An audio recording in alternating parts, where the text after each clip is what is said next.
abandoned ship. Here we go!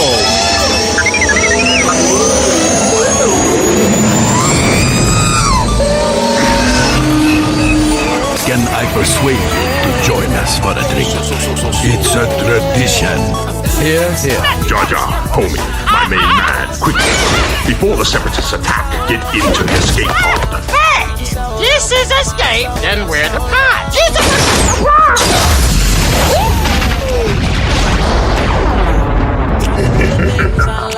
Welcome back to Star Wars Escape Pod. I'm your host, Josh, and we have Blake returning to the show this week. We're going to be chatting all about the canceled Star Wars TV shows and movies that have never happened across the last 40-something odd years now, and there's a decent amount of stuff to talk about. The sub-series is called Rip Star Wars, and if you didn't check it out last time, we did an episode about all the canceled video games and such only about a week and a half ago now, so be sure to check that out.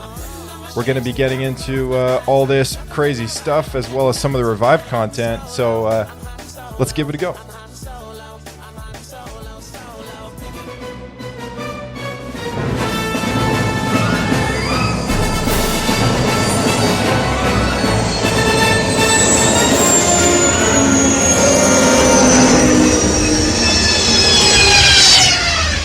Another happy landing. Welcome back, Sir Blake.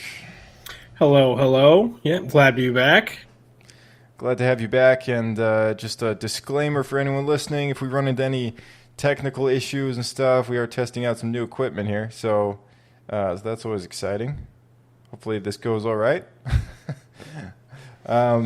We got a lot of I guess, subjects to cover. I mean, last episode, I shouldn't say last week. Technically, it was the week before, but the last episode that we did, we had like 39 items on a list to cover, which was all the canceled video games ever made. That was a lot. There's quite a few games in there. It was far more than I had originally anticipated us talking about. How much did you think there was before we started doing the episode? I know that Lucasfilm is kind of notorious for canceling stuff, but I still thought it would be closer to 10, not 30. Yeah. Yeah, when you start getting into all the nitty-gritty and everything, it's pretty nuts. It amounts to a lot. And let's be honest, and it is surprising unto itself that EA canceled about half of those. Oh yeah. EA's gone through the whole the roller coaster of producing Star Wars games, and ironically enough, out of all the things that they've canceled and this and that over the years, they still haven't done that much with the license. So not really. I think everyone's really thankful that it's now just no man's land, right? No exclusive rights to EA anymore. Yeah, for sure. I know I was pretty bummed when they announced that in the first place, because I already was kind of iffy about EA, because they've always been more of like a corporation than a creative studio. Yeah. And my most experience with them is just watching them buy all the companies I like, and then the companies I like don't make anything anymore. Right, yeah.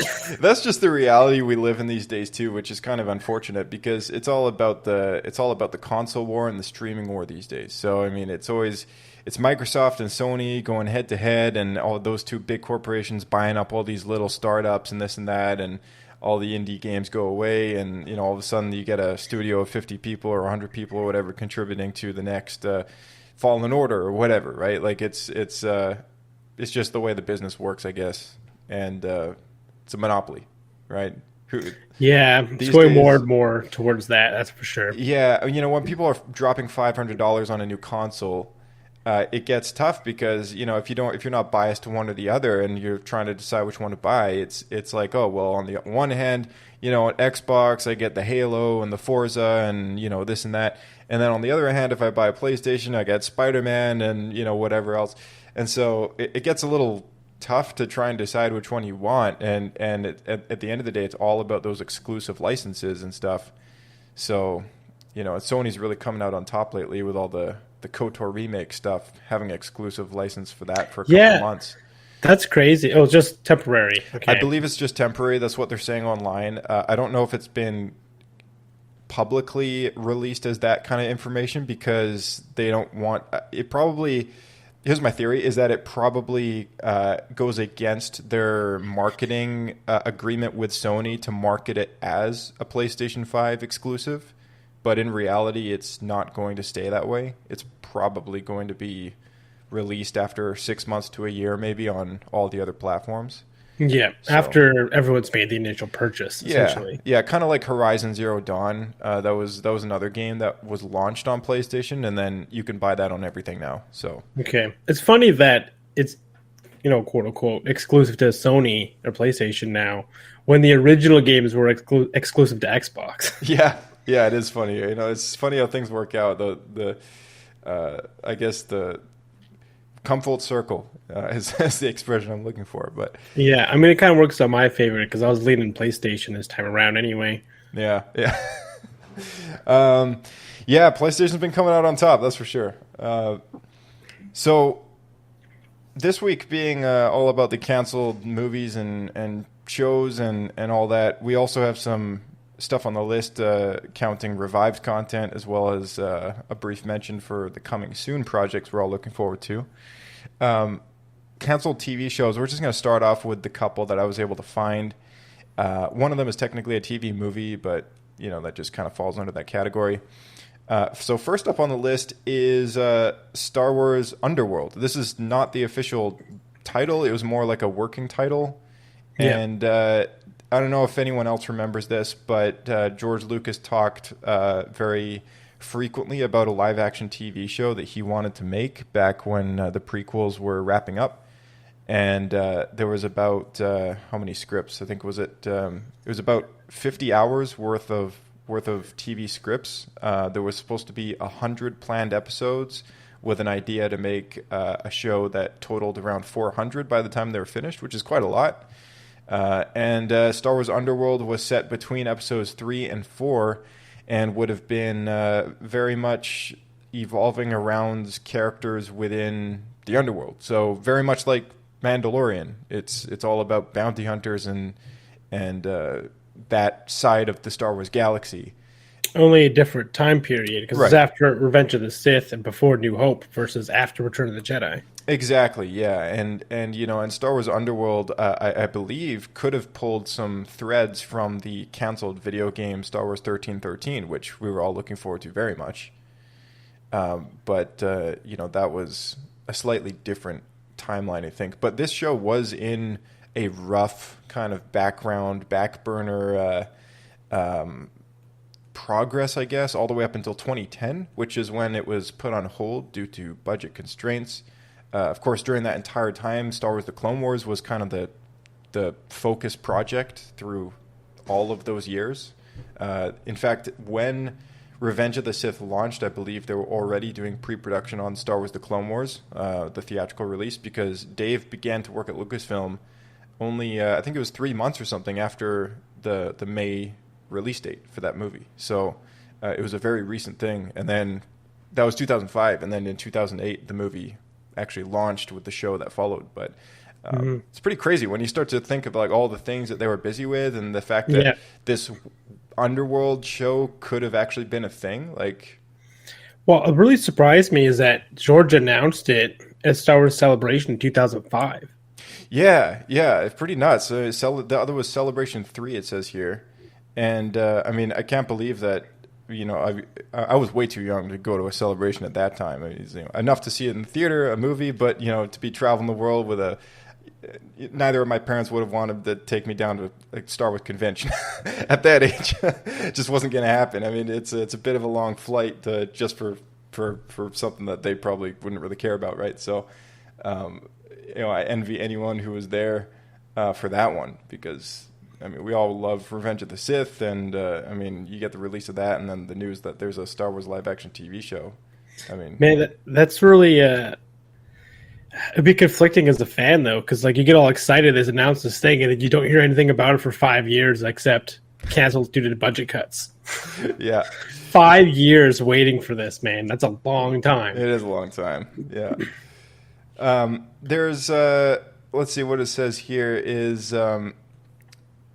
Some of the characters in the scripts, former LucasArts developer Cory Barlog revealed that he read Underworld scripts at Skywalker Ranch for episodes featuring Palpatine, where they made the Emperor a sympathetic figure who was wronged by this heartless woman. She's this hardcore gangster, and she totally just destroyed him as a person.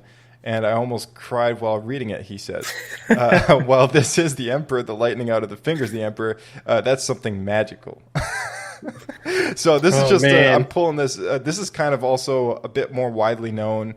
If you dig the internet a little deeper, there's a lot of like very criticized headlines talking about this TV show as the show that would have made Palpatine a human being in a way. And the reason why he's evil is because he had his heart broken. What are your thoughts on that? I feel like if that's what pushed him over the edge, then that was just, a fuse covered in gasoline ready to be lit at any moment, because that's a long ways to go from some woman breaking up with you in a very heartless way to you deciding I'm just going to conquer the galaxy and turn everyone into slaves and just rule ruthlessly pure evil and enjoy every moment of it. And we've heard George say before, like, Star Wars is like a very personal thing, and we know that George has had a divorce. So yeah, I was gonna say it's possible a lot of this evil emperor used to be in love thing could have been inspired by himself.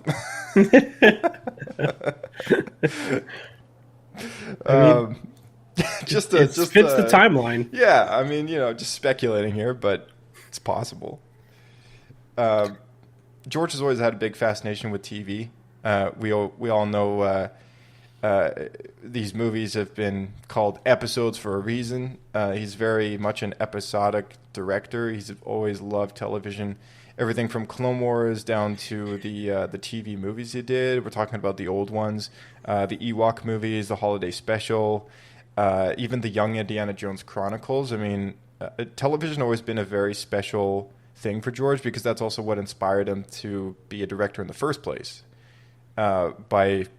Aside from Japanese cinema, these old what was it, Flash Gordon, stuff like that, serial based serials, the old serials. So having these for him going and doing a live action TV show was something very I think very much near and dear to his heart, something he really wanted to do.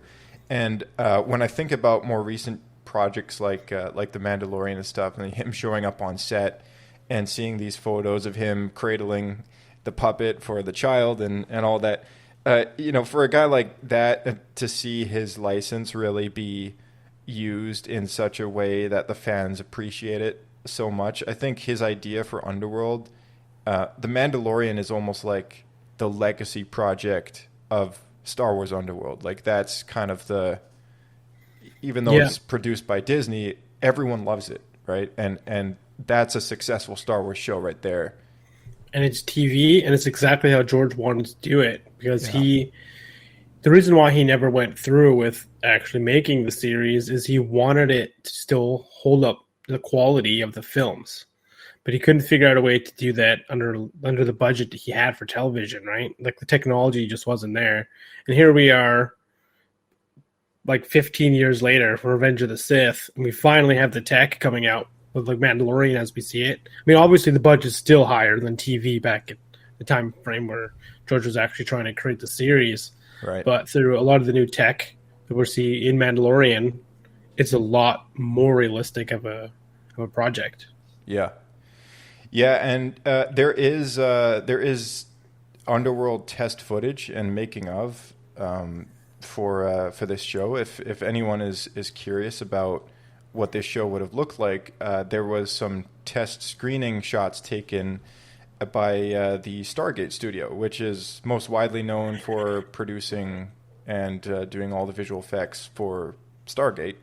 They had that studio be the ones to do all the test footage and the visual effects, and just to shoot this entire thing in like the tiniest stage ever with multiple different camera angles and this, that, mostly relying on digital set extension. The way that it was filmed was very widely inspired, I think, by how they filmed the prequels in some ways, because some of these sets that you can see from the behind the scenes footage are tiny, like these little practical sets, and then in a massive room just full of green. And Mandalorian is almost no different, aside from the fact that we don't use green in those shows. That they use this amazing new technology referred to as the volume, or the there's a name for it. I'd have to look it up. I don't know off the top of my head. I can't remember it anymore. But essentially, it's LED screens, so you can see what would be on the green screen. Yeah, exactly. It's a giant dome that has an LED screen on it, and I believe it's referred to as the volume. So a stagecraft tech. Yeah, that sounds right. Yeah. So anyway, that's Star Wars Underworld. I think it would have been kind of cool. I think the Palpatine plotline would have been really weird. Yeah, I'm glad that one didn't come through. Yeah. I'd be curious about some of the actual underground storylines and characters and stuff. Maybe follow some smugglers or something. Mm-hmm. Reading it, though, it did sound to be a bit of almost like one-off episodes. Yeah. Just like random characters and, that sort of thing. Yeah. And it looks like Boba Fett was supposed to return. Yeah, that kind of loops back into that 1313 video game storyline, which I have speculations that maybe that video game storyline was derived off of his arc in the show. All of it being canceled now, we'll never know. But yeah, it's the kind of show that you'd think it doesn't focus in on one character through the whole thing. It's more like a serial-based, episodic anthology series on TV where you get story arcs of like 3 episodes at a time that'll focus in on a character and then shift over to another character. I think the idea of doing something like that is really cool. And more recently, it's what they're doing now in these short seasons. So, this December on the 29th, I believe it is, the Book of Boba Fett's going to hit Disney+. And in a way, that's kind of the same thing. I mean, it's just another character in this same timeline, but now with a show about him, and we're going to get a show about Ahsoka, and this and that. So the spirit is all kind of there, but it's all under. It's not under one show label. It's just under that actually raises a good point, and it reminds me that the novels are reading for like the Old Republic, or what they call High Republic. Yeah.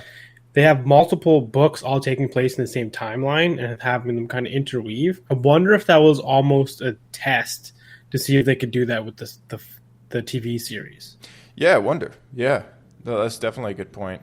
And as far as I know, we had really positive reaction to it. I'm not sure if other people had similar reviews in regard to that specific part of the series. Right. But I'm guessing, on at least our biased opinion, that it went well. Yeah. So maybe that gave them the go-ahead to try to do this overlapping series. Because I know Marvel tried to do that with the films as well, but it was more like kind of one after the next. I'm not sure if there was any that actually happened at the same time. Right. Yeah, no, I think you're right. Yeah, the Marvel movies are kind of approached from a very similar standpoint as the Star Wars films are, where they're very episodic. And even though they have different character-focused titles, in a certain chronological order, they all kind of make one long story, right? So, it can be very tough for someone jumping into a franchise or a story like that, and starting halfway through and not knowing what came before. That's true. George made it very clear for everyone. It's like, no, this is episode 1, this is episode 2, this is episode 3. So you don't want to watch Machete Order, so you're saying? That's right. There is a promotional 2007 promotional poster which has a variety of dates on it. One of them says 2007 30th anniversary and The Force Unleashed. One of them says 2008 Clone Wars animation, and then 2009 live action TV series. I feel like with the delays responsible all the way up until 2010, which ended up getting put on hold, the original speculated release date in 2007 was that they would shoot and finish a first season by 2009, which is pretty nuts. So, if any of you guys were looking forward to this, I guess we're approaching 12 years past the time that we never got it. So that's a good point. Yeah. But I mean, that kind of corresponds with TV as a really fast turnaround. Yeah, it really does. Yeah. But yeah, it was a real thing, and it's I guess we bid Underworld farewell. Oh, this is interesting. So it looks like they were trying to get some of the original trilogy cast back. However, Billy D. Williams refused to reprise his role as Lando Calrissian In Underworld? Yeah, nor play the character's uncle. He would have played his own uncle. Interesting. He must be the uncle of... Yeah, I guess so. Are they going to imply Billy D's a clone? This show just adds a whole nother level of weird to some things, Yeah. So they're going to bring back Watto, Sebulba, and Gavin Snakes. I don't know who that is. Rick McCallum also hoped that John Williams would return as the composer. Interesting. Interesting stuff. There we go. Although he hinted in 2005 that he could return to play Lando as an older man, which I guess he did in the sequel trilogy. Yeah. Digital de-aging wasn't really a thing. Not at this time. Not at this time, no. So they would have probably cast someone else. But it'd be funny to see Lando play his own uncle. I don't know how that would work, but that is sure. Funny. Yeah, so I mean, the more you look, for anyone listening out there, there's an entire Star Wars Wikipedia page. It's called Star Wars Underworld, and there's a 10-minute video you can find on YouTube and Vimeo with B-roll footage as well as the test footage that they took for it wasn't really a pilot. It was more like can we do this in the budget? And it was also to use as a visual kind of aid when they were pitching the show to various different networks, which I think from what I've been reading here, at least on this page, is that they needed something to kind of show these TV networks. It's like, hey, we got this thing. It's a Star Wars show. How much are you going to give us to have it on your network? Can we get like a prime time or whatever? I mean, streaming services are kind of the norm these days, but a lot of people might forget. When this show was being developed, there was no such thing as Netflix, at least online. Netflix back then, I believe, was still like a video rental service. But, I remember back in 2007, still renting DVDs from our local Blockbuster.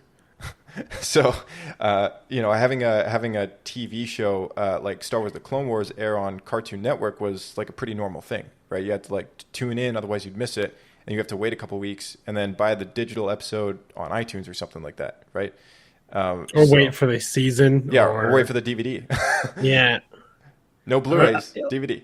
Well, or just wait and keep trying to find the episode that you missed when they do a replay. It's like they'll play it every day of the week, but the new episodes are always on like Tuesday. Yeah, right, exactly. And the rest of the week is just random episodes. Yeah. So having a prime time like slot on a TV network was a really big deal back then, because if you didn't have the prime time, you wouldn't catch as many viewers, right? And if you aired the show in a time that you didn't have the best track record for view count, you were always taking a chance with your show as to whether or not it would succeed, because the more people that watched, the more money you'd get. So it was always a bit of a tough thing to juggle, and being a Star Wars show, I can't imagine it wouldn't have done badly or anything like that. But I'm just speculating. It was definitely something they had to think of back then when they were going through the process of making this show. So hence the test footage. I think of the canceled stuff, to me, it's the most interesting. Anyway, the which stuff? Sorry. Underworld. I think it's the most interesting because it was George. Oh, yeah. George did it, and there's so much kind of rumors and everything around it, and then no, it's true. I bet if George still had the license, it eventually would have came out. Yeah, maybe. Yeah, maybe. Another 30-year gap. Let's see. I think I've got. There's some test footage here. I'm just gonna play it right now. We can listen to a small section of it. I'm not gonna play the whole thing because it's 10 minutes long. But right now there's like a ship pulling into a dark alley, and there's some stormtroopers just chilling on the street.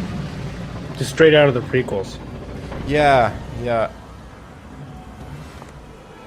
A woman in high heels gets out of a speeder bike.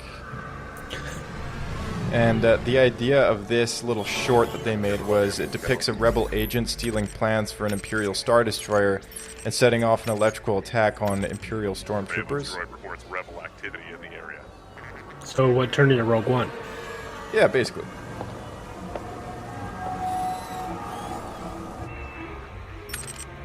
Get some droid action. You two move along. This area is threat level orange. I love all the extras. Move along. You can definitely tell it's TV. All of the props and stuff, it feels very Doctor Who. Very much. Thank you. All the lines are dubbed, by the way, through this whole thing. Thank you. We could not have done this without you.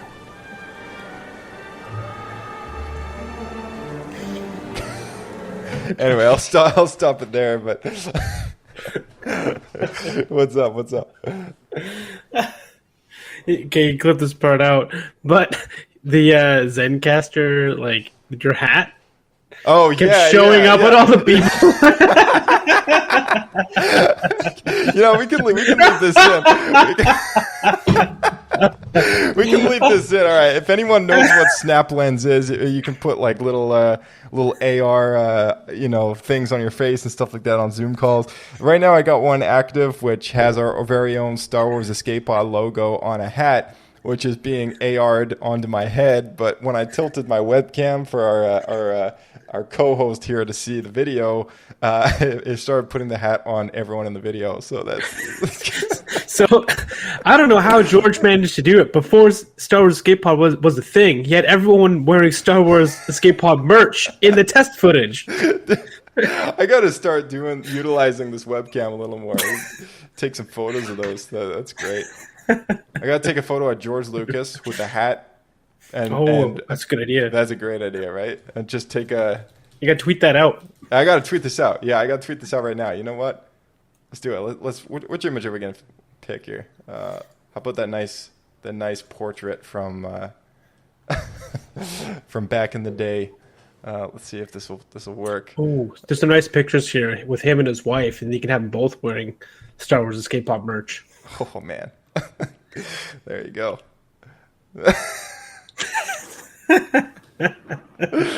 This is too good. Look at his hair like sticks out. Oh yeah, absolutely, yeah.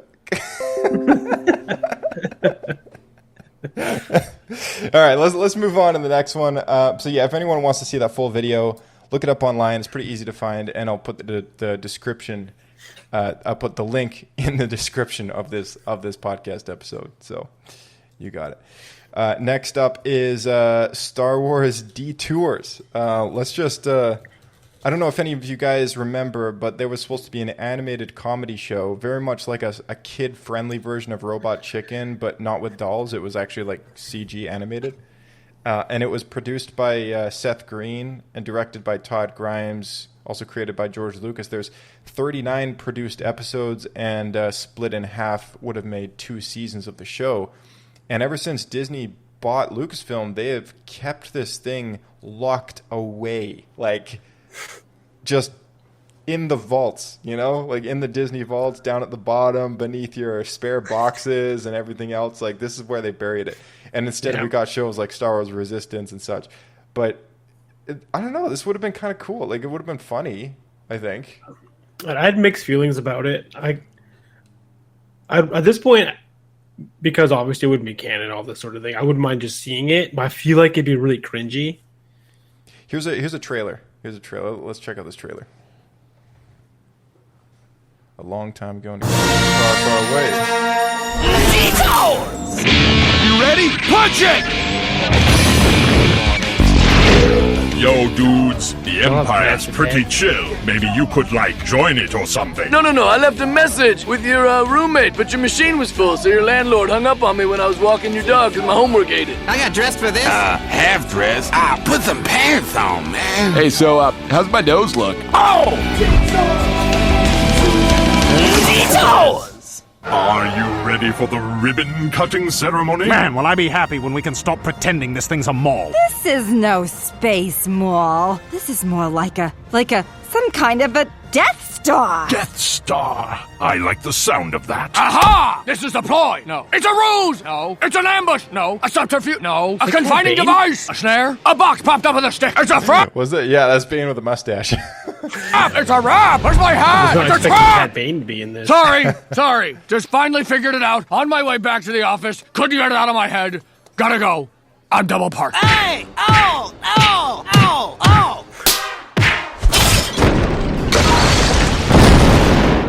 George Lucas probably just thought For it was luck. the greatest thing since sliced bread. Oh, yeah.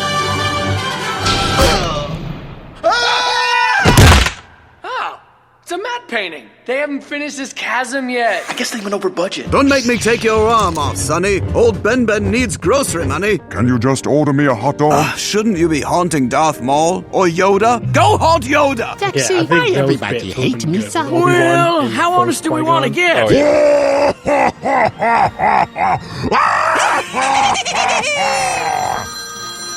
Hey, Sid.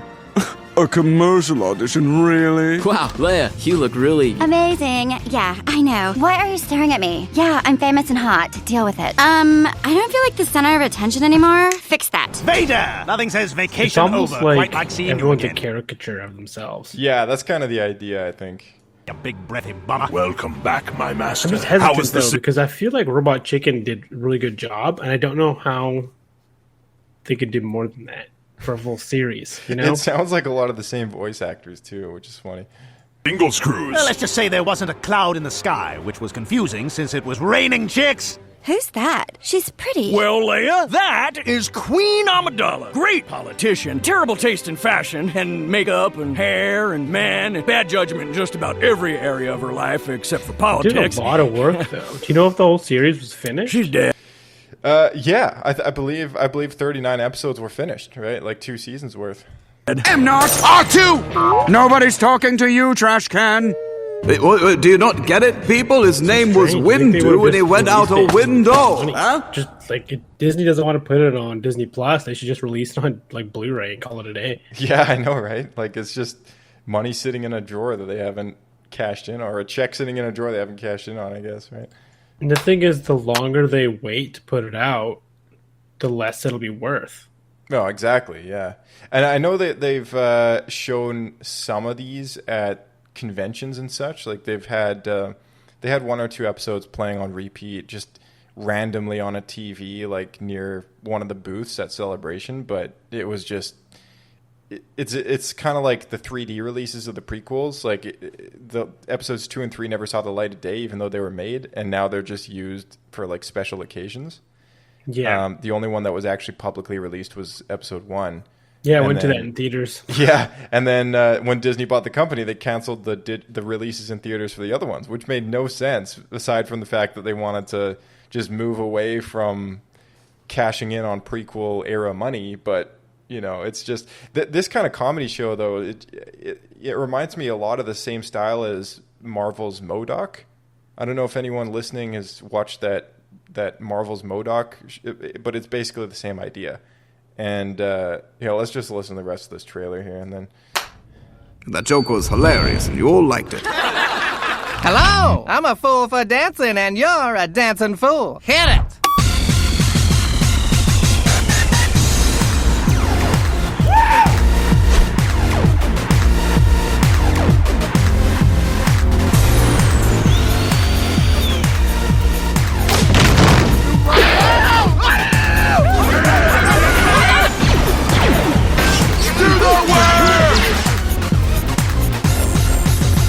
All my troopers at the party say yeah!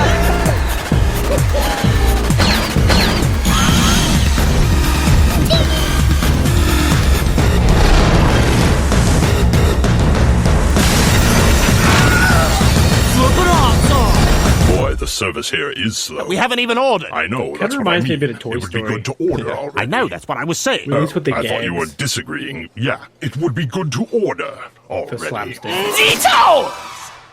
Yeah. So yeah, it's a finished show. Never came out, and we're all just hoping one day that Disney pulls the trigger and is like, you know what, screw it. Let's just release it publicly and call it a day, and that way we all get to see it.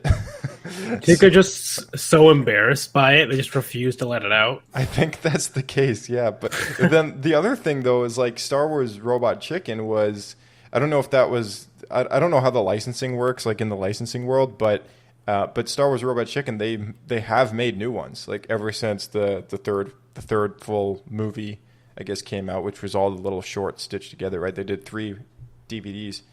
And they've still been making the odd little clip here and there. Is that show still in the air? Robot Chicken? Yeah. They did They're one still for. making- They did a Star Wars one for Rise of Skywalker. Yeah, and they were making fun of how it's all part of Palpatine's plan, right? Like they did a little skit with Rey on Exegol, and yeah, it was funny. Yeah, I have not watched that show in 10 years. those Star Wars ones are pretty good. Some of them are. I've rewatched a few of those on YouTube, but I haven't watched like a full episode since I was in high school. Yeah, it's a good show, and I think Seth Green's like also involved with that, right? But so yeah, it's unclear as to like what really, I don't know what really happened with it, but it says here that it was revealed in 2009 that a new animated series was in development. On 2010, StarWars.com officially revealed that the series was in production by Lucasfilm Animation and it would be a comedy. Writers were hired from various TV shows, including The Simpsons, Family Guy, Buffy the Vampire Slayer, Battlestar Galactica, SpongeBob SquarePants, and The Daily Show. Some of the animated work on the series was done by the Monk Studio, a visual effects and animation studio located in Thailand, which also worked on the film Strange Magic for Lucasfilm, which was a total critical bust. Strange Magic was released in 2015. Did you watch it? No, I haven't, because I saw the reviews. I intend to watch it. It reminded me a lot of that Epic movie. It was just called Epic, and I hated that so much. So you're excited to watch it, is what you're saying? Absolutely. Well, I want to watch it at some point. So, in MegaCon 2014, the Robot Chicken creators reaffirmed that Star Wars Detours would be released at some point, with more than 30 planned episodes. In April of the same year, Seth Green and Matthew Senrich revealed that Lucasfilm felt it would be or have been counterintuitive to spend 3 years introducing children to a comedic deconstructionist view of Star Wars characters whom they would then be expected to take seriously upon the release of Episode 7. So it was literally the sequels that prevented this animated show from coming out, because they didn't want kids to be exposed to caricature versions of these very well established characters in the movies already, because they were using them again in that same format. So to them, it just made no sense to have a laugh, I guess. That's what it says here. Yeah, maybe Disney, they didn't want the first thing for them to release would be this cheesy animated series. Yeah. On one hand, it makes sense. On the other hand, it just makes no sense, because it literally goes to show that they didn't intend to leave Lucasfilm the way they were operating. Like, unlike Marvel, where they just, at least my perspective, when they acquired Marvel, nothing changed. Like, in fact, the company even just got better. Like, they just gave them money to like do more of what they were doing, right? With Lucasfilm, on the other hand, it seems as if they just micromanaged everything. And a ton of stuff got canceled. A ton of stuff got canned. Even if it had been paid for, even if Disney wasn't paying for it, they just didn't want to release it because it was their reputation at stake. It's a totally different approach that they took with that company, and I still, to this day, it's ridiculous, what they did. When did Disney buy Marvel? I don't remember when that was. I think it was after the release of Iron Man 2, was it? Interesting. Okay, so that makes me think then Marvel had a very successful franchise still going with new content. 2009. That's when they bought it. Yeah. Okay. And I think the first Iron Man is like 2008. 8. Yeah. Yeah. Okay. So, but just after the first Iron Man. Yeah. Which makes sense. That movie was a huge hit. Yeah. And it's still to this day my favorite of the whole cinematic universe. Yeah. So I guess I like the only one that was made before Disney, which is kind of funny. But it's kind of funny. Anyway, I see that being different than the purchase of Lucasfilm because Lucasfilm didn't have something fresh coming out actively. Like they had the Clone Wars animated series, but obviously Disney is more of a cinematic company. Mm-hmm. Right? They want stuff on the big screen. If George had sold to them after releasing, say, the first episode of the sequel trilogy, I think it would have been different. Yeah. But I also don't think George would have sold it to that at that time either, because he would have wanted to finish what he was doing. So, right. Yeah, it's tough to say, and it's the only show I think on our entire list that has in its entirety a full length 2 seasons, and at any day Disney could just be like, you know what, let's just throw it on Disney Plus. It's been enough time. They've released a lot of crap at this point. They've released a lot of good things at this point. Like, let's just throw it out there. Like, what do we have to lose at this point, right? At the very least, they could just put it on Cartoon Network and pretend they have nothing to do with it. Yeah, that's true as well. All right, let's move on to the next on our list here. I mean, well, here's the other thing. If they have enough kind of leeway in their insistence to kind of keep this canonicity timeline, and they have enough in them to say, hey, let's just do like 9 anime shorts that have nothing to do with the current timeline. I don't see why it's a problem to just release this existing comedy series, Like, they don't now. Yeah. Like, you could have argued that everything going forward was canon, but they just released the anime, which wasn't canon, which means basically that argument no longer holds water. Exactly. So they could just put it out and say, this isn't canon, this was just a side thing. Yeah, exactly. Yeah, they could totally do that, All right, let's move on to number 3 of the canceled TV shows, Rangers of the New Republic. This is a very recent one. Also announced very recently as well. It was announced in 2020, and it was only this past spring that they finally just pulled the plug on Rangers. And if anyone remembers, Rangers of the New Republic was one of the spin-off shows from The Mandalorian, which would have sidelined in the timeline with the Book of Boba Fett, as well as Ahsoka and Mandalorian season 2 and 3. And this was that one kind of show. I guess it would have gotten into that storyline with Cara Dune and the other X-Wing pilots that we were kind of introduced to that sideline story in season 2. And then all the drama with Gina Carano and everything. Very unfortunate that anyone loses their job in the first place, of course. Even more unfortunate that we had a Star Wars show that got canceled, because it's one more thing on this list that we have to talk about. Yeah, it's true. Any show produced by Dave and John, though, I mean, it would have been cool. And this would have been one of those shows. And this show, at least from what I kind of gathered from what we saw going on in season 2 Mandalorian, probably would have been about these X-Wing pilots that were kind of in the outer rim, basically like underfunded, not enough people on the force, trying to deal like an old West sheriff, right? You just got to figure it out because the Republic, the New Republic, I guess, they don't really believe or care that there's a large Imperial presence still existing or growing in the outer rim. And that's something that was brought up as an issue in season 2 of The Mandalorian, right? And so, you're right. Like, it would have been this cool, like, Western-style X-Wing fighters going around from planet to planet, acting as, like, these rangers, basically. And I almost see it as, like, a cop drama. Yeah. Yeah, kind of. Yeah, for sure. And I think it would have been really cool because it could have been the show that really got into that unraveling the mystery of how much of the Empire is really left. That'd be neat. And also just dealing with like spice runners and all sorts of smugglers and stuff, dealing with like Hutts and other things. Yeah. Exactly. I I could see like turning on just bad boys, what you gonna do? What you gonna do when they come for you? It's like a mashup. That'd be pretty good. Yeah. Why not? Why not, right? But yeah, this would have been one of those shows going into that big crossover event. Here's another theory of mine. I don't know about you, but aside from the whole, aside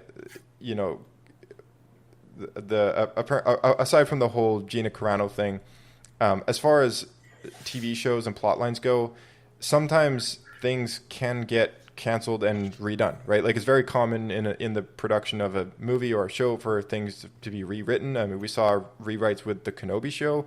There was a lot of people freaking out online, being like, "What's going to happen with the show?" But in actual fact, they just delayed it a little bit because they wanted to make it even better, right? And yeah, I can appreciate that. I agree. Yeah, and I personally think I prefer these series as opposed to the films because I think you get a lot more story and the pacing is way better. Yeah, and it's definitely, and and a show like Mando is so rewatchable. Like I've seen season 1 at least 3 times now, and season 2 at least twice. Mm-hmm. So it's great. Like I love going through them, and 8 episodes each within 35 to 40 minutes or so. Like it's fantastic. I love binging those, and with a show like this, though, it's very intricate because it's tied into. This would have been one of those very much established within the canon and everything kind of shows. So when they're playing around with those kind of larger forces of storytelling, a show like this could have had a major impact on that crossover that these shows are all building up to, right? And maybe they decided one day, okay, this crossover is going to go a little bit of a different way. What does that mean for our shows that we're doing right now? And they might have just taken a step back and realized, oh, well, we've got Mando and Boba and Ahsoka. Perhaps maybe we don't really need to do this show right now. And, if there is a need to do it, maybe we can just wait because it is technically on hold. It's not officially like canceled. They just sort of said we're kind of postponing / pulling the, I don't know, putting the pause button, I guess, on the production of this story. So it's a possibility that we could see this come back. Yeah, and maybe they'll swap out the character. Like instead of it being Cara Dune, they'll change to someone else. Like there was rumors online at one point, whether it be true or not, I have no idea. But there was talks of them switching like Hera from Rebels. Yeah, there was talks about bringing Hera in as main character, which would have been interesting. I'm not opposed to that. I think a Twi'lek as a main character actually would be pretty cool. Yeah. We haven't really had that in live action. Right, and an alien character as a main character in live action has never really happened before. I think Ahsoka is going to technically be the first. True. So, she's already got a fan base, though. Right. And I could see just from the point of the live action doing that, fans might not be able to relate as easily, but, Dave Filoni and Jon Favreau are so talented. Like, I think you'd get past that. Basically, that happened with Mandalorian, right? He's a guy with a bucket on his head. They made him relatable. So really, they could do with anything. Exactly. Yeah. So we say farewell for now to Rangers of the New Republic, and we hope to see it again someday. Okay, the last of our canceled TV shows. This is kind of a canceled movie, which is why it's at the end of the list. This one makes me the most upset. Would have been EWOKS 3, a sequel to EWOKS Battle for Endor, and of course the first one being Caravan of Courage. I've had the DVD given to me. It was given to me by Diego, who's our after show host on the Clone Wars show of the podcast, and he's been a friend of mine for a very long time. And I had no idea that those existed until he gave me this republished DVD, which to this day is probably worth a lot of money now because it was only reproduced on DVD once ever, and that's it. And since then, it didn't see the light of day until Disney, of all companies, put it on Disney Plus. And it blew me away. I was like, wow, they're not releasing Detours, but they'll re-release like these movies. Like, okay. What did you think of these? Because you only saw these for the first time 2 years ago. I think we watched them together, and then we watched them a second time with Bryce and Calvin a couple months ago. And I like them, but probably for different reasons. Like, being entirely honest, they're not great. But to me, it was almost like you just discovered like a present, let's say, like a Christmas gift that you like forgot to open. You missed it. Right. And like you opened it like several months later, right? That's what it was like. It's like you found this treasure that was like overlooked and you didn't know it existed. Yeah. No, it's true. It's like the magic of Star Wars on Christmas morning, and you know, it's like there's 2 Ewok movies I've never seen. Yeah. Well, guess what, everyone?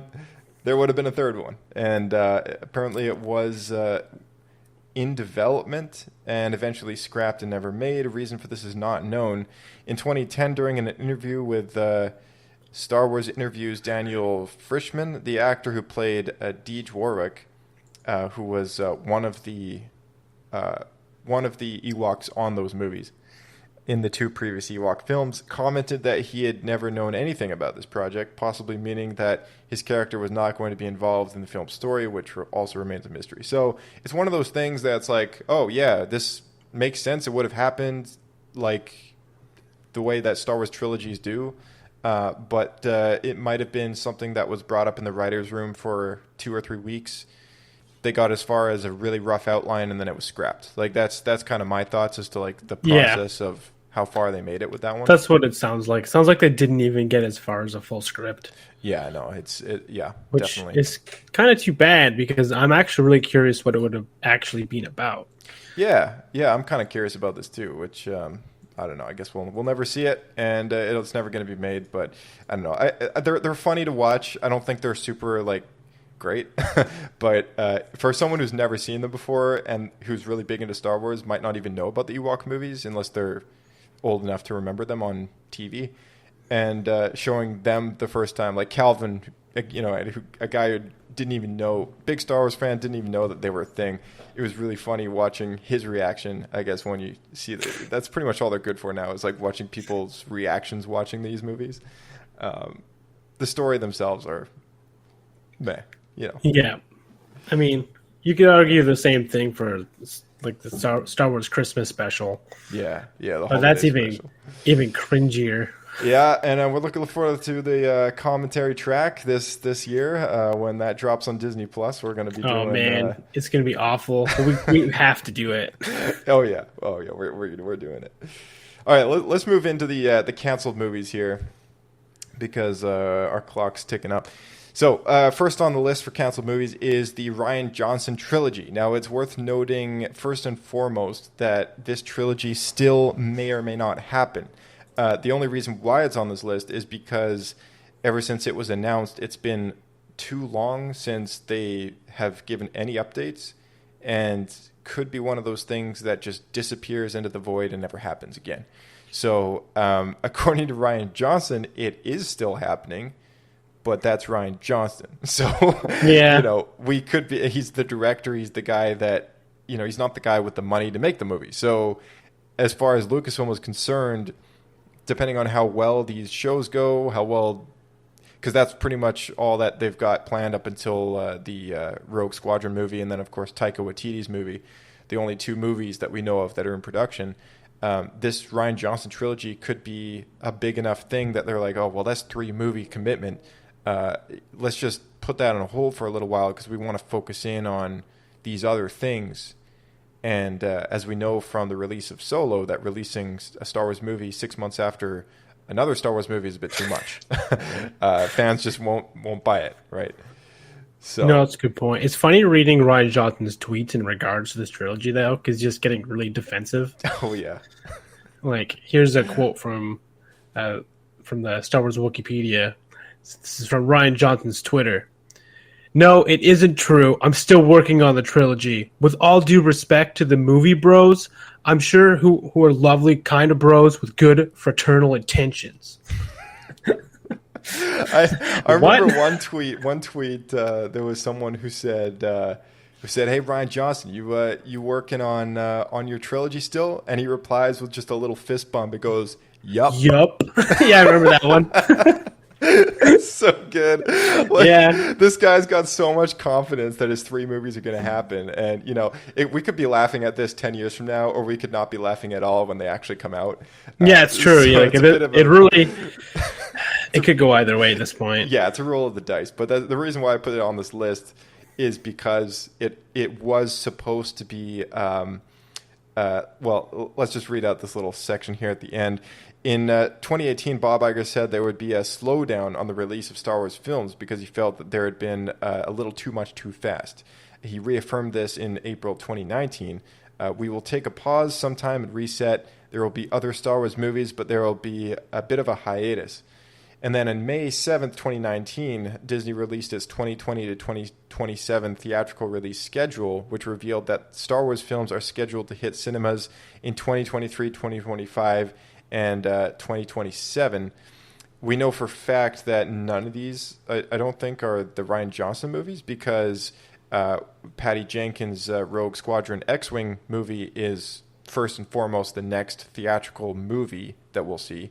And then after that will be the Taika Waititi movie. So that's definitely not Rian Johnson's trilogy, and that basically blacks out the next 6 years for him to actually start working or releasing these things.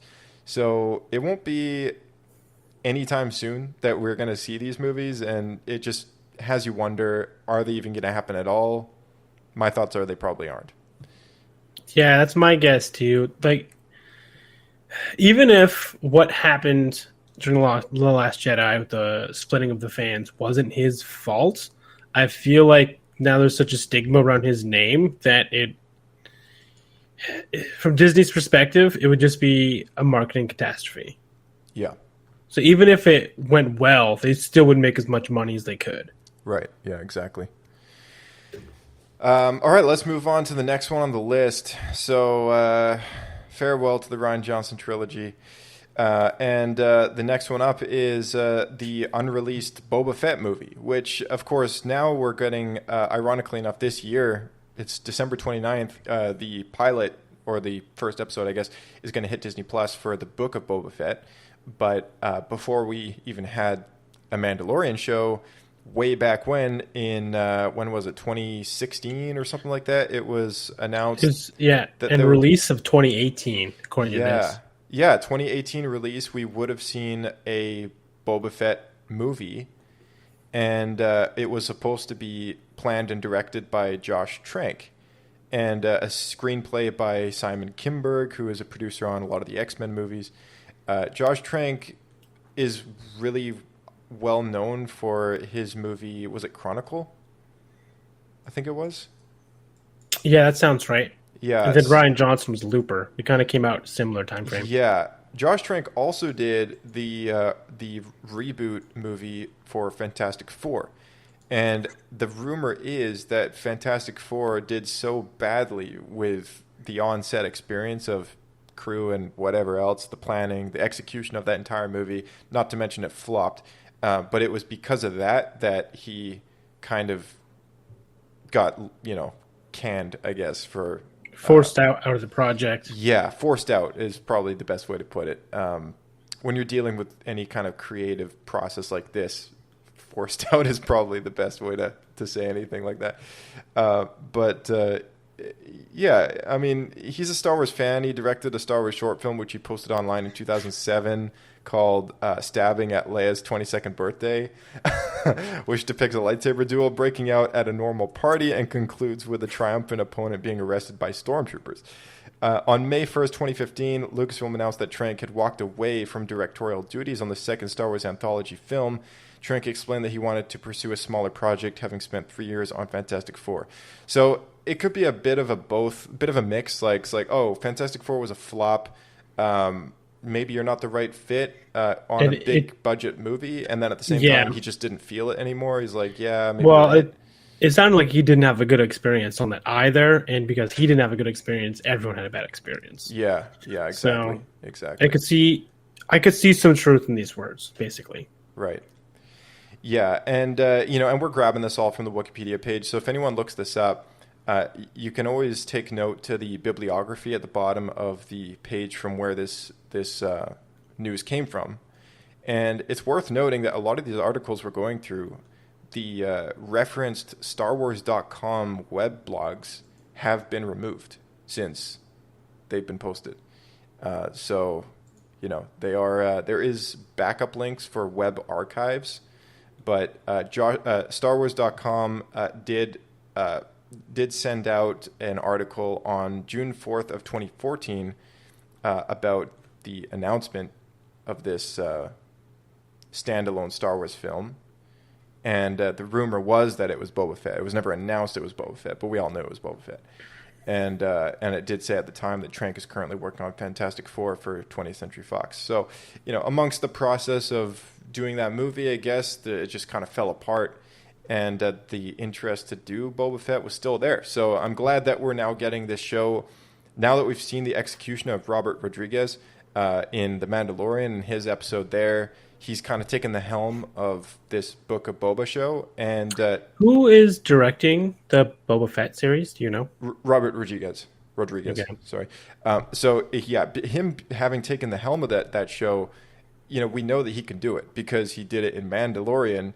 And, Tamura Morrison back as Boba and just the visual look and everything. I mean, people loved seeing him back in Mandalorian. It was cool. Right? Yeah, I love the design they did. He's now got the repainted gear, but he's got the samurai stuff underneath. Yeah. It's pretty kick-ass. So great cool. design.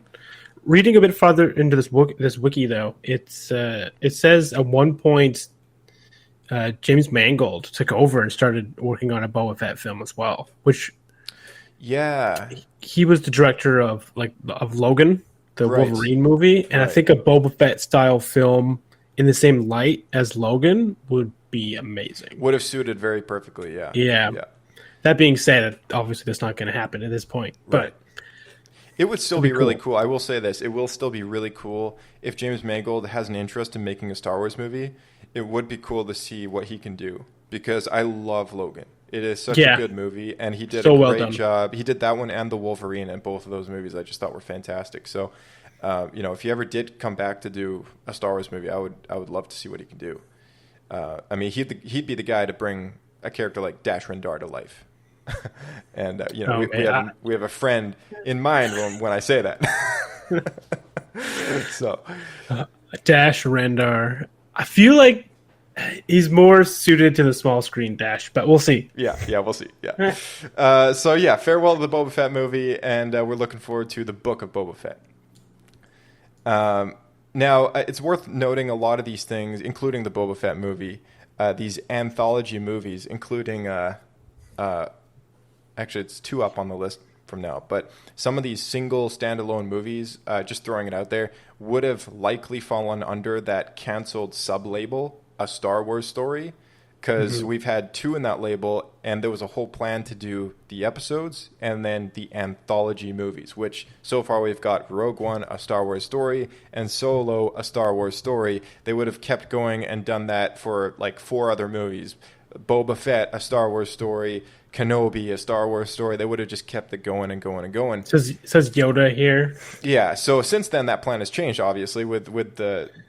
after Solo came out, Bob Iger, with the whole stepping back from Star Wars releases, I think that whole subtitle got canned as well. They just thought, you know what, let's just forget it. We'll do the shows. Well, they even renamed it at one point. They changed it to Star Wars Story. It used to be something else at one point. Yeah, I forget. The official release titles, though, both of them had A Star Wars Story, titled at the end of it. So it kind of... I always thought it was kind of useless. Just make it Star Wars Rogue One, because that's what everyone calls it, or just Solo, right? Everyone knows who Han Solo is, but they just felt the need to give it that extra little tidbit. It's like A Star Wars Story, right? Star Wars Episode 3.5. Rogue One. I mean, I don't go to the movie theater and watch Black Widow, A Marvel Story, I don't go to watch the Avengers, a Marvel story. It's man, I mean, or an MCU story, right? I go to see, I know who the character is, right? It's Star Wars. You'd think people would know who Han Solo is and be able to make a movie marketed as just Solo and have it be what it is, right? Yeah, it comes down to marketing. I feel like they were worried that it doesn't have the label Star Wars on it. People won't know what it is. And if they put Star Wars, people think it's just part of the Skywalker saga. Yeah. Yeah. So I think this was probably their answer. You know what's funny about that is that even though they did give it those subtitles, that what you said right there, it still confused a ton of people when they saw Solo, and and then they were like, "Oh, Darth Maul's alive. I wonder if this is like before everything." Yeah, it's true. And it made no sense because they hadn't seen the Clone Wars. So, when you get into this very crazy multimedia timeline of canonicity and this and that, it's unlike any other franchise out there. Even Marvel sticks to the big screen, and only recently have they really gone to the small screen with Disney Plus. But with Star Wars, it's the books, it's the comics, it's the audiobooks, it's the games now, it's the Disney Plus shows, it's the movies, it's like and the TV stuff, right? Like it's like a crazy amount of media that all delivers one long story. So when that little tidbit came up, it's great for us super fans, but the average moviegoers just could be super confused. Oh yeah, exactly. And that's where I hope podcasts like ours kind of helps the average viewer, because I like to think that we talk as if we're catering to all various fans, like the casual and the intense. So that's a good point. But to really get a word out there, we really need people to spread the word. So like and subscribe. That's right. Share this show with a friend. And share it with your aunt, share it with your grandmother, whoever, just pass it around. Yeah, send a link. Just post it on social media, all that stuff. So all right, let's get into the next series here. Do you remember David Benioff and Weiss, the creators of Game of Thrones, were set to write and produce a Star Wars film series, and this was official news and everything like that. And then that never happened because they signed an exclusive deal with Netflix, which they pretty much just up and left and abandoned their ideas. But they were set to make what they said was a series of movies.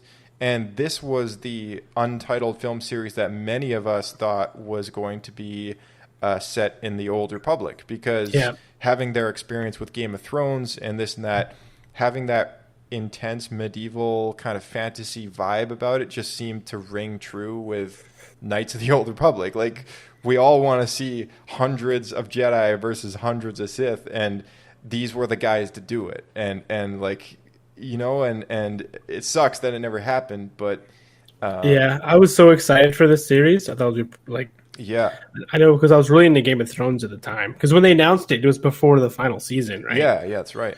It was announced in 2018.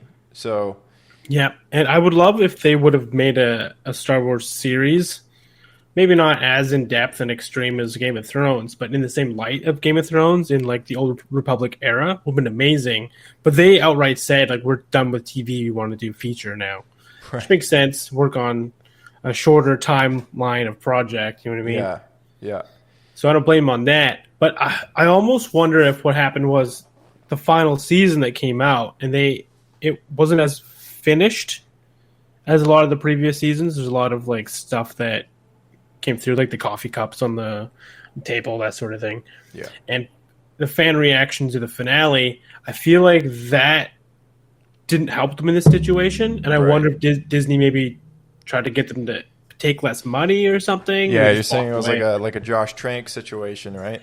I think on a small degree, but not to the same level. Like, maybe because of that, like the typical J.J. Abrams style couldn't finish it, couldn't write an ending properly.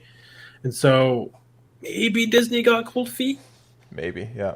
No, it's a possibility. This deal is getting worse all the time. I think their series or a trilogy or whatever would have been really cool. It's crazy to think that there would have possibly been an overlap.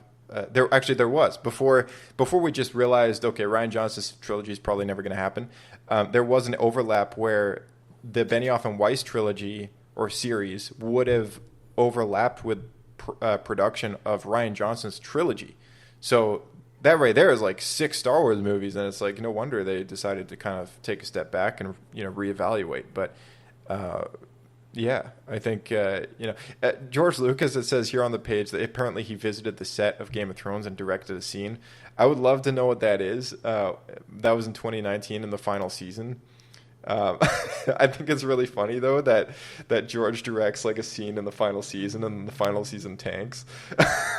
Yeah, it's unfortunate. I mean, we all love George, but it's just, I mean, for a guy who's very sensitive to public critique, it's just kind of hilarious. So they did clarify when season 8 finished up with Game of Thrones that they would have began production on this new series of films. And then it just got kind of tossed out of the way when they decided to exit the film series with scheduling conflicts with Netflix. I don't understand how anyone can possibly give up a Star Wars film series for a Netflix show, but that's just me. Money. Maybe. Money. Maybe Netflix Disney just wasn't giving enough. Yeah. I think Netflix has been known to pay a lot. Yeah. And I'm sure they would pay even more to get the guys who made Game of Thrones. Right. And Disney is known for not paying a lot and trying really hard to not pay a lot.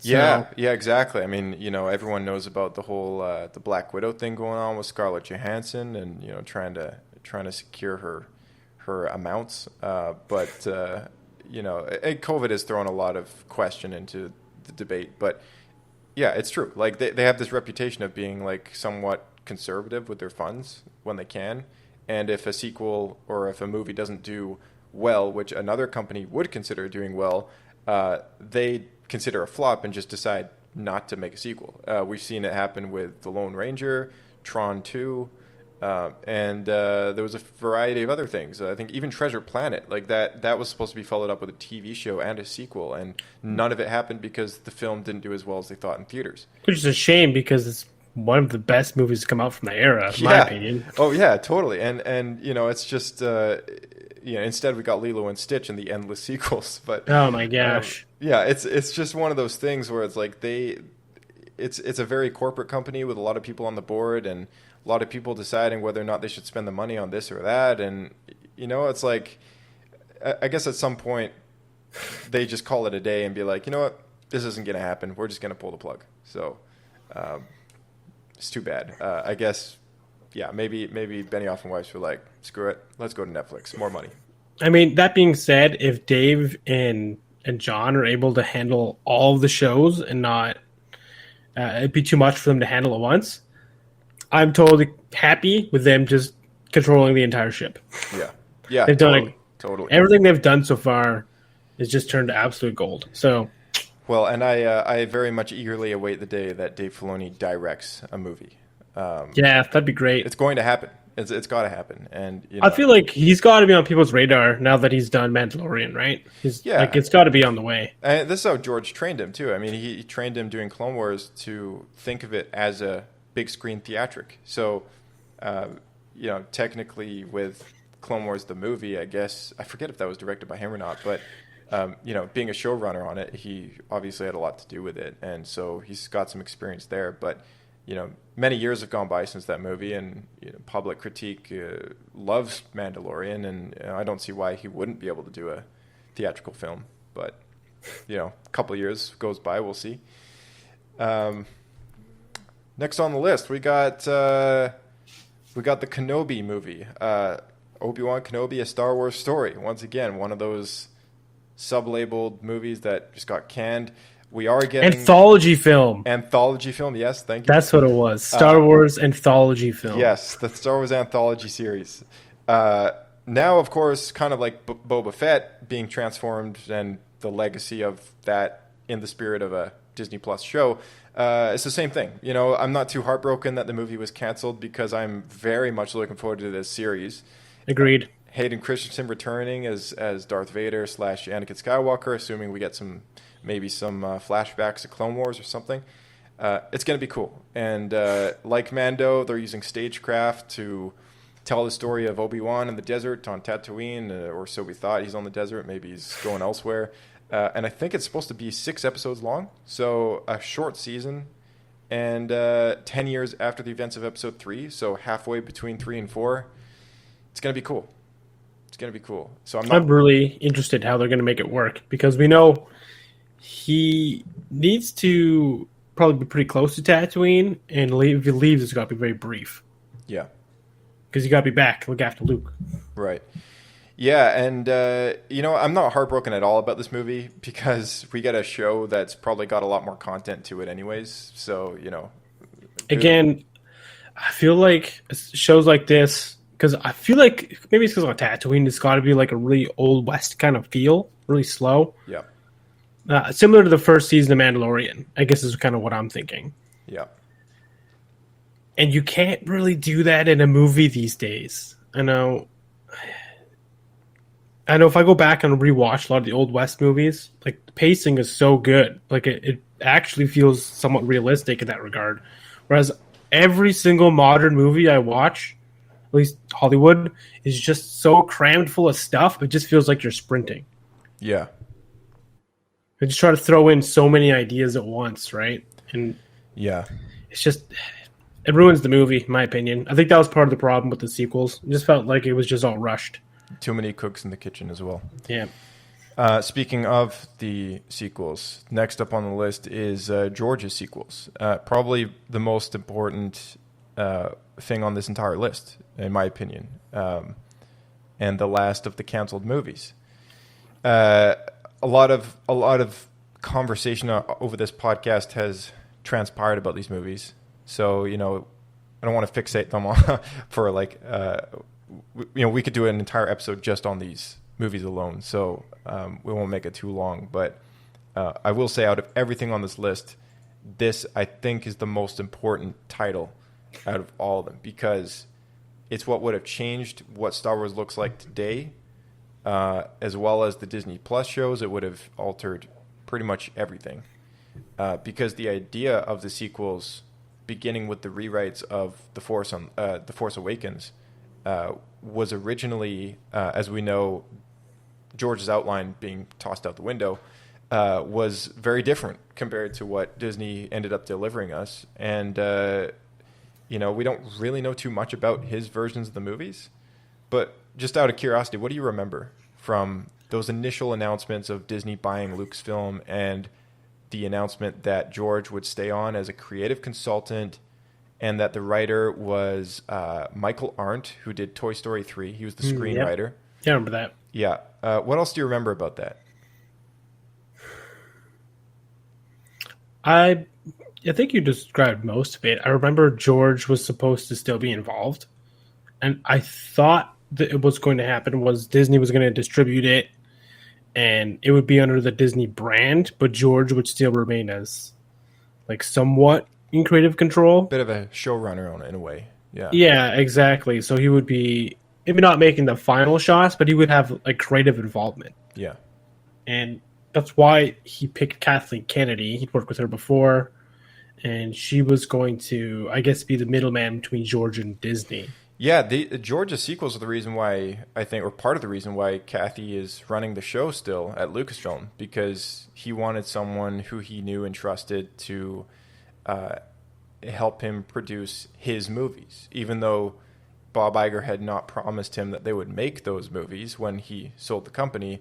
They were aware of that, but he did turn over what he had done in early pre-production with the hope that they would make those movies. And I guess in a creative meeting without George's knowledge, they just decided not to do it. And then they kind of they kind of told him at one point, like, hey, so this is what we're going to do. And then he's like, well, why do I need to stay if you're just going to change everything, right? Like, there's no point me staying on as creative consultant if there's Did George walk away then in that regard? Yeah, like he's gone on there was a big Charlie Rose interview about his experience. Is this the White Slavers interview? Yes, it is. Yeah. It is, and it's an hour long, so I don't want to play any particular section. Obviously, if nobody's seen or heard of it before, I urge people to look it up. But he basically just kind of, this was in 2016 that he did it, and or 2015, I believe, and he just kind of, that was when Force Awakens hit the movie theater, and he just kind of unleashed his inner feelings about what he thought about Disney's Star Wars and how sad it made him, basically, right? So, and ironically enough, in me saying that, there's been a lot of headlines more recently about George's ex-wife coming out and also saying that these movies have disgraced what George has done in both Phantom Menace and the original Star Wars movies. She's gone on record to say that the killing of Han Solo really affected her deeply in more ways than one, and she's not very happy. Believe in regards to that, she said that the people writing the sequels trilogy, they don't understand Star Wars if they would kill off Han Solo. That's right, yeah. That's right, yeah. So this was very recent news, so all the more relevant in talking about these movies. But in short, one of the most interesting books that Disney's ever published is called The Art of the Force Awakens, and that's because The Force Awakens being Episode 7, even though it's not marketed as Episode 7, it doesn't even seem like Episode 7, what the heck, but in that book, they did group together all the pre-production of what would have been George's Episode 7. So in saying that, there are some very early conceptualized artwork pieces in that concept art book that are derived from the Michael Arndt script of George's outline, and it depicts a red-headed-ish or brown. She's red-headed-ish? Or I don't know. Is a girl Jedi, and her name was going to be Kira. And there was a boy, older teen, which would have been, he was referred to as Sam, and mostly depicted as like a young Han Solo-esque character with a blaster. And Kira and Sam eventually morphed into what became Rey and Finn, which were older characters by about 10 years their senior. So Kira and Sam would have been like 15 and 17, and Rey and Finn are in their early to then mid-20s by the end of the trilogy. So Lucas's sequel would have had a different age group of targeted characters, late high school age kind of thing, more like Spider-Man age, I guess, which would have been still kind of different from older than little Annie, but not as, or maybe just about as old as Episode 2 Anakin Skywalker, about that, but probably, a lot less moody. So it would have also had a very different depiction of Luke Skywalker, and likely not killing off Han Solo. Did they get into the different? You mean different than the sequels? Yes, different than what we have already. Yeah, not from Return of the Jedi. Different. Okay, right. I just wanted to clarify that because, I think what we got was a different version of Luke Skywalker. So yeah, and in saying that, I believe in the rumors of what would have happened, they still had plans to kill Luke Skywalker, but I don't know if it would have happened at the same time. He also would have had a much larger part. In the movies. Probably would have been more of an Obi-Wan. Yeah, he would have had a much larger substantial. I mean, he's not really in The Force Awakens. He's in there for like 30 seconds, not even, right? So it's not. I think that's why Mark Hamill also had a lot of adjusting to get used to the way that the movies were eventually done, because he had his own, creative thoughts as to what it would be like to come back as Luke Skywalker again, and yeah. Probably the same, more aligned version as how George depicted it, right? So, at least that's the way that I think about it. I also recall that George's version would have dealt a lot more with midichlorians. Yes, so he said, in his words, which are not meant to be taken literally, would have focused in on diving into the microbiotic world of Star Wars, which would get into the plot threads that he set up in the Phantom Menace with midichlorians. And it's taken very literally that the midichlorians are the Force. I just did an episode explaining the Force and what midichlorians are for anyone who really doesn't understand them too well. It ties into many, many things, and the Force is not one singular thing. That's the beauty about Star Wars and the mythology itself, is that the Force is always this mystery thing, right? You can never really get to the bottom of it. And throughout the animated shows, we've had even more that expands it. We've had the wills of the Force, the prophecies, the priestesses, and the anchorites on Mortis, and the Bogan or whatever, the Bendu, from Star Wars Rebels. There's been so much added into this larger thing, And the midichlorians are just this one little element that connect Force users to this greater power. And so him in saying it would have dived into a microbiotic world, I don't think we're going, magic school bus into. Yeah, when I first read it, I thought like magic school bus, they shrink down and go into someone's bloodstream. Right, yeah, because we all remember that stuff, grew up with that. So, I don't think it's to be taken literally like that. But, George and his way of communicating, what he was saying is we would have dived into the topic of where the story's coming from, because his initial conception of Star Wars was that the Wills are telling the story of Star Wars, and that somebody's told this story in the present time, because every movie starts out with a long, long time ago in a galaxy far, far away. Somebody brought that story to us, and that's his idea of Star Wars, right? So the idea of the sequels was to finish that story and to kind of give us that complete view of just where this story comes from, and like who's behind who's behind the will of the Force, and this and that. It really would have completed our view of the prophecy of the chosen one and what Luke's purpose is in being his son, and it would have really given us the proper sequels that I think Star Wars fans deserved after watching mysterious threads in the Phantom Menace, like midichlorians, right? Things that we're like, well, why is this here?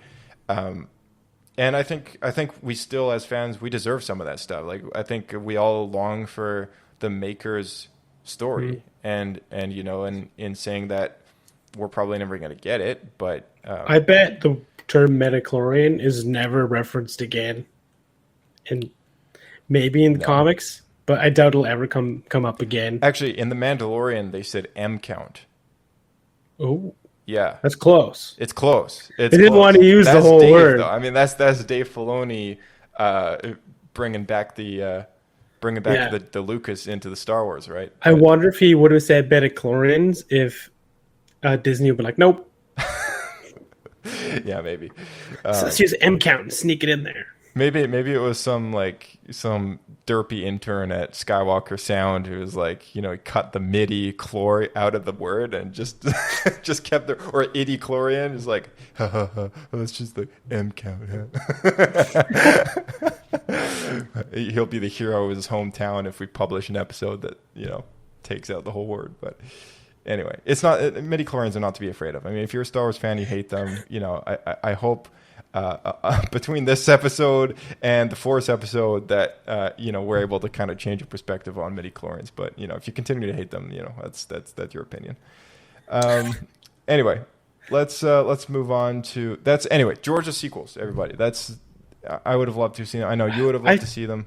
I at least want the scripts to be released. I want to read it. I'm really curious if they even do some like spin-off book or something. Yeah, I'd be interested.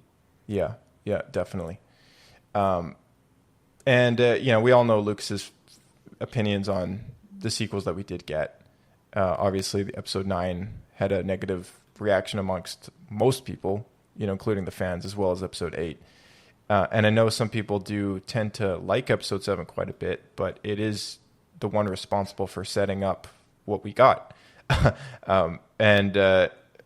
In my own opinion, I think what would have been the proper setup is something that maybe they start to look into their own ideas after they consult George on the first one, and then maybe they can go from there, right? That way you get this nice blending area of, oh, George, you finished episode 6. What would have you have done with episode 7? And then, have it go from there, right? But they didn't even do that with their own directors. They made one movie, and then they went to another director. They did that movie, and like it had nothing to do with the last movie. And it's like, man, I mean, okay, like we give them flack for not really using George's outline, but now they're not even really properly consulting their own team of writers to construct a proper trilogy of consistency. Now it's just going point A to point B to point A again, and it's like, okay, do you know how to make a trilogy? They basically, I'm not sure if it was officially announced, but at least became very apparent that they never really had a game plan to go through. It was really just, it was a baton pass, right? Yeah, exactly. You give to the next director, and they just pick up where they want to go, and then the next guy's just got to pick up from there and figure it out. And that basically just ended up giving us a really mishmash story where things are really inconsistent. Yeah. And kind of all over the place. And this was why I was really excited for the George Lucas take on it, because George is a great story writer. He's a great idea man, but he's just not very good at writing scripts. Yeah, he's not good at dialogue. Yeah. Yeah. But his stories are awesome. Yeah, he's an imaginative storyteller, but when it comes down to the details, he's just not as, Yeah, he's not good at the execution. Yeah, and again, I think it's just that communication ability, right? Yeah, I could see that, because if you watch interviews with him, he is very awkward. He's definitely an introvert. Like he's he's like a nerdy guy, right? Yeah, like, yeah. He'd rather be working on something than like talking to people. Right. But the point I was getting at though is I was really excited for this George's sequels, because George would have been like the original trilogy, excluding A New Hope, but like Empire Strikes Back and Return of the Jedi, where the ideas were George's, but someone else wrote the script and directed. Yeah. And I think those are the best films. Yeah, and in saying that, with episode 5 and 6, which were the two I think you're referring to in that sense, he has gone on record to say that he pretty much babysat. Like he was there every day behind the lens, behind the director's shoulder, just telling them what to do. And that's the reason why he did the prequels, because all his friends said, look, you're basically doing it on, like, you're kind of guiding your chosen director anyways. Like, why don't you just do it? Like, to do your own movies. So that's why he did the prequels, because that was the process. Like, aside from the change up in writers for specifically dialogue, because on the other movies he did have help with the script, Lawrence Kasdan, so on and so forth. But the actual director behind the lens was a combination of him and somebody else, and the somebody else got credited for it. But in reality, he was the one driving absolutely everything and making all the calls and telling everyone what he wanted. And I think you're right. Like, the best combination is a mix of that plus others who can kind of refine his ideas. George is an amazing filmmaker. Like, when I watch the prequels and stuff, I mean, for him getting all these shots, are just, some of them are amazing, right? And with the technology developed to do that, but yeah, it is always going to be more work dealing with other people when you're having a refined process like episode 5 and 6. So, there's a lot to it, and I guess he just preferred to just do it himself in the end. So, well, I think he was pressured into it, but what we got from, I guess, the prequels, like, I'm only talking this from, like, I guess, a quality standpoint, because again, the story was great. Yeah. But the execution, I do feel, could have been better for the prequels, and thankfully we got Clone Wars and all this other thing. It's kind of filling the gaps of what George was trying to tell. Yeah. But we could have had that perfect situation again for the sequels, and then Disney screwed it up. Yeah, Disney screwed it up for sure. Yeah, because and Dave is that buffer zone. Like, we had that during Clone Wars. Like, George would walk in the room, I want a story for this, and then Dave and his team would just come up with it and execute it. And sometimes it was like a fluffy episode, like the Zillo Beast or whatever, Godzilla, and then other times it was really awesome. And eventually we got what became a crazy show, like the Clone Wars, like season 5, 6, and the final season, like insane. Like, it's like you would never expect that from a show like that back when it first came out. Like, it's like blew my mind. So yeah, it's definitely like George is the thinker, and then when he has other people doing his jobs, that you get the best results. Yep, agreed. I really want us to get back to a point where Disney and him can collaborate again. Yeah, totally. All right, let's move on here. We got one very subtle, quick mention: revived shows, Star Wars: The Clone Wars. I don't think any one of us saw it coming back. No. But after years of protesting, we had to mention it. Yeah, I mean, it was such a great series, and then Disney thought, we could just do it for cheaper. Yeah. And it was never the same. No, Star Wars Rebels did not fill the void of Clone Wars. It didn't tell the same story. And as much as Dave tried to use Rebels as a vessel to complete some of the storylines, it was still not Clone Wars. So thank you to Disney for allowing Dave to at least finish some of the episodes that he had planned. There was like 20-something odd episodes we still don't have, which are still indefinitely canceled, which is also why it kind of stays on this list. But whether we get those or not, at least we have a finale, and at least we have some closure. Yeah, it's true. All right, that's pretty much it. We have a bunch of coming soon shows. Obviously, we already mentioned Obi-Wan, Book of Boba.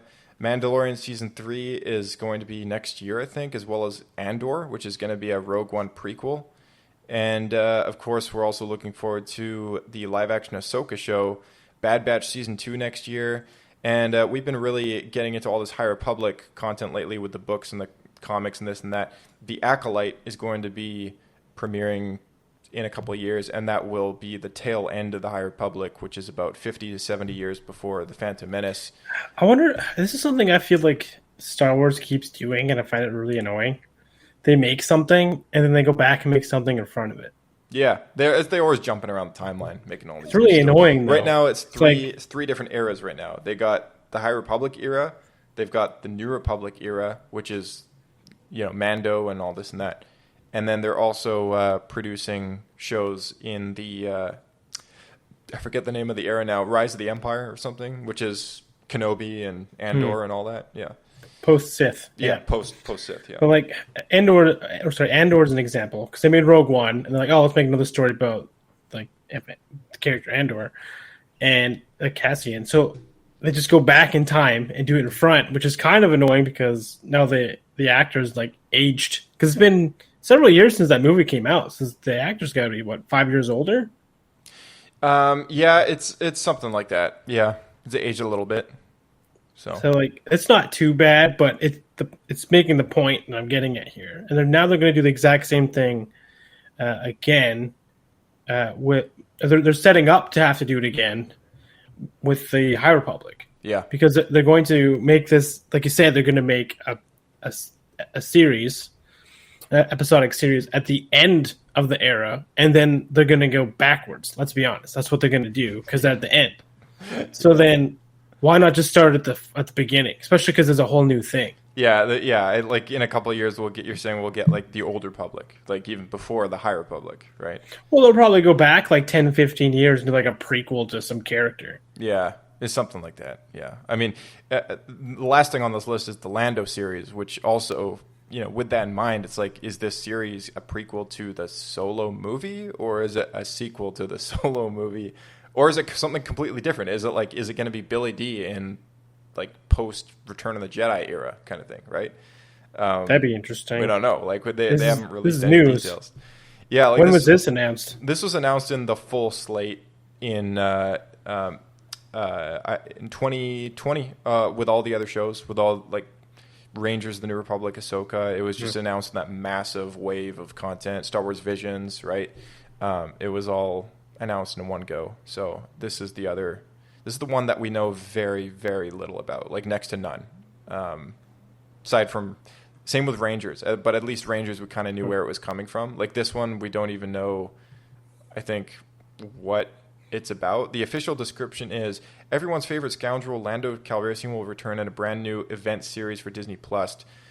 Justin Simon, creator of the critically acclaimed Dear White People and a huge Star Wars fan, is developing the story. That's it. That's all it says. No date, no nothing. Just a logo for the title, and that's it. So yeah, I missed that one the first time around. Or it's been so long since I've seen that image. Yeah. So that's on the outline that we have here. You click the link, but yeah. So I mean, lots to look forward to. Obviously, there was more. There's always more, and there's always stuff that gets canceled. Rangers being probably the most recent title in our entire list here. But I mean, with the revive of Clone Wars and a ton of content from Dave and John coming our way. I think Star Wars has a pretty bright future going forward. And, doing these last two episodes with the title of RIP Star Wars, it's called RIP Star Wars because obviously we love Star Wars and we hate to see stuff get canceled. But True. Sometimes it's for the best. Sometimes, you're right. Yeah, sometimes some things are a welcome cancellation, but most of the time it's like there would have been stuff that we would have loved to have played or seen or whatever. I think the most important thing to take from these last 2 episodes is that there's a lot of stuff that we can look forward to. Agreed. And yeah, I'm excited. It's not too far out to get Boba Fett here, so it's gonna be sweet. Yeah, exactly. Well, I think that's pretty much the end of what we had planned today. Is there any last minute kind of things that you want to talk about today, or talk about that we summarized that we talked about today? Well, I'm excited that there should be a lot more Star Wars games coming out because it's no longer controlled by EA. Yeah, that's a big one. That's a big one. I mean, I'm very much looking forward to Boba Fett this fall. Visions was cool. We'll do a chat about that as well in a different episode. But really looking forward to Kenobi. I think that's going to be probably a highlight of mine. Seeing Hayden as Anakin again is like, it's a big deal. Yeah, it's a big deal. They've been teasing that for years. That was supposed to happen in the sequels, and then just didn't go anywhere. They talked about it in Rogue One. Didn't happen. Yeah, no, and now it's gonna happen. Can't go back now unless they can't cancel this. No. All right, man. We'll catch you in the next one. As always, we'll catch you in the next one. Got a blast. There it is, everyone. There it is. All right, and thank you to everyone tuning in at home. It's always great to get your feedback. So if you ever want to leave a really nice review on Apple Podcasts or any podcasting platform that you're using that supports reviews, feel free to drop one on there. 5 stars always helps. Helps the algorithms, helps other Star Wars fans find our show. And, we always like to see our listener count go up. So, it works out for everyone. If you need to get in touch with us, you can send us a tweet at SW Escape Podcast. You can also follow us on the Instagram. It's pretty new. We just post our newest episodes, the odd photo here and there, whatever. Email is swescapepodcast@gmail.com. And we also have a speakpipe.com voicemail address. You can send in a voice recording, and we'd love to play it on the show as we listen to voicemails. It's not very common. In fact, you probably noticed that nobody does it. So, you're welcome to be a first and send us a voicemail. You can also send it via the email address. We got lots coming up on the show, as well as Star Wars Visions review, and likely more What Happened episodes, and so much more. So, until next time, as always, may the Force be with you, and we'll see you in the next episode.